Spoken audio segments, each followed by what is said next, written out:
Cérémonie de clôture, 8e session internationale. Les portes de la 8e session délocalisée de formation en droit international des droits de l'homme qui a débuté le lundi 27 mai se sont fermées le samedi 1er juin 2024. La cérémonie de clôture s'est tenue au Centre national des droits de l'homme à Abidjan Cocody Vallon. Organisée par la Fondation Friedrich Neumann en collaboration avec la Fondation René Cassin de Strasbourg et le Conseil national des droits de l'homme, cette 8e session qui a eu pour thème droits de l'homme et la lutte contre les nouvelles formes de criminalité a réuni environ 100 participants. À cette occasion, le commissaire du gouvernement, Kwadwo Michael, a lancé un appel aux participants pour qu'ils mettent en pratique les stratégies proposées lors de cette formation, les qualifiant désormais de véritables ambassadeurs dans cette dynamique.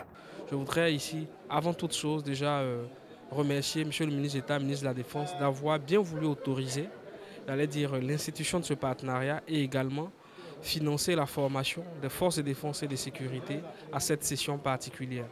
Et au cours de cette session-là, toutes les thématiques abordées sont d'une pertinence qui ne dit plus son nom pour les personnels issus des centres d'opération qui ont été conviés, notamment pour la prise en compte des droits de l'homme dans l'organisation, la planification et la conduite des opérations qu'elles auront à mener, notamment dans la lutte contre toutes ces formes de criminalité qui aujourd'hui menacent la paix nationale et internationale. Magloire Ndei, chef de bureau de Côte d'Ivoire de la Fondation Friedrich Neumann, a pour sa part remercié chaleureusement les partenaires et les autorités compétentes pour leur implication dans cette cause, sans oublier les participants et les autorités militaires. Pour lui, le défi de cette 8e session de 2024 a été relevé avec succès. Donc il était important de mettre à jour les différents acteurs des droits de l'homme.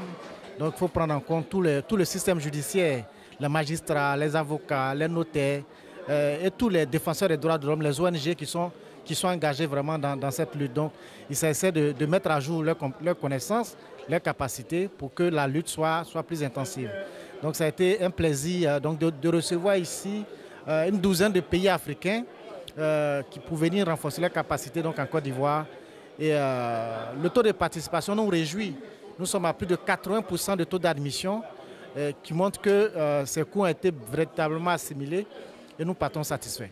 Améline Tison, chargée de programme de la Fondation René Cassin, représentant le professeur Sébastien Touzé, directeur de cette fondation, a remercié toutes les organisations présentes ainsi que les participants. L'occasion était idéale pour elle de lancer un appel aux magistrats, policiers et militaires afin qu'ils jouent un rôle prépondérant et régulateur dans la promotion de l'universalité des droits de l'homme. Je tiens à renouveler mes remerciements à nos partenaires qui nous permettent année après année de faire de ce magnifique projet une réalité. Le bureau Afrique de l'Ouest de la Fondation Friedrich Neumann pour la liberté. Comme l'a rappelé Magloire, merci beaucoup à toute l'équipe, à Bénédicte et à tout le monde. À l'issue de ces assises, 82 personnes ont pris part à des séances de tests. Parmi celles-ci, 75 ont été admises avec succès aux différents tests auxquels elles étaient soumises. Le major de cette formation, M. Hassim Kone, venu du Mali, était tout joyeux d'avoir été le lauréat. Quant à mademoiselle Fatoumata Yadembele, également venue du Mali, elle a été la seule femme à décrocher un prix d'excellence.